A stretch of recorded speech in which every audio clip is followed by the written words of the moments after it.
তো ডেকোরেশনটা প্রায় 3 ভাগ মতো হয়ে গেছে, তোমাদেরকে দেখাচ্ছি ডেকোরেশনটা কেমন হলো। তো ফাইনাল লুক কিন্তু এখনও হয়নি, মোটামুটি অনেকটা কাজ এগিয়ে গেছে, তো দেখাচ্ছি। এইটা হলো মন্দিরের বাইরের দিকটা, মন্দির বাইরে নয়, বাইরের ভেতর দিকের পোর্শনটা, আরও একটা গেট, এর পোর্শনটাতে এমনটা হয়েছে। তো এই ডিজাইনটা সেম, কিন্তু যেখানে মেন প্রতিমা থাকবে বা প্রতিমা আছে গণেশ আরও যে ঠাকুর আছে ভগবান, ওখানেও কিন্তু সেম কাজ দেখতে পাচ্ছ।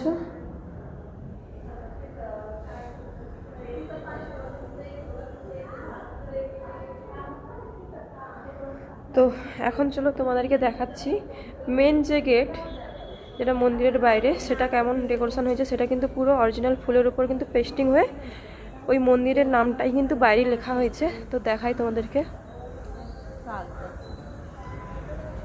এই যে নামটা দেখতে পাচ্ছ, এই নামটাই কিন্তু হয়েছে। তো এটা প্রায় 30 ফুটের মতো।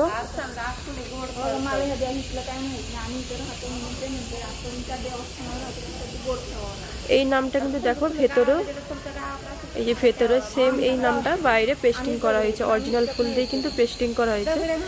এটা মেন গেট, তারপরের একটা মন্দিরের পোর্শন। তো দেখতে পাচ্ছ কেমন লাগছে, অসাধারণ লাগছে। কিন্তু তোমাদের কেমন লাগলো কমেন্ট করে জানিও। তো 2 দিন রাত জেগে আজকে লাস্ট, ভোরেরতে আমাদের ফাইনাল দিতে হবে, কারণ কালকেই ওদের পুজো রয়েছে। দেখতে পাচ্ছ কতটা সুন্দর লাগছে। আর এই দিকে তো তোরণ বানানো চলছে, তোমরা দেখতেই পাচ্ছ।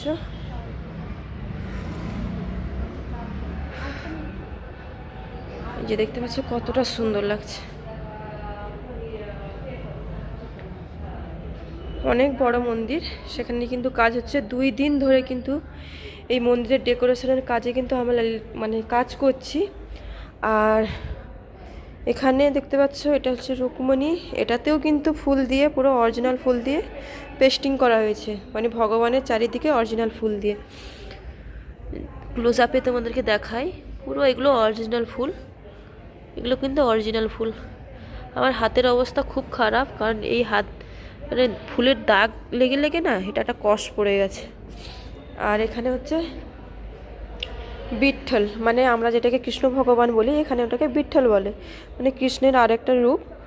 তো সেম জিনিস কিন্তু এই গেটের এই সাইডটাতে এটা বসবে।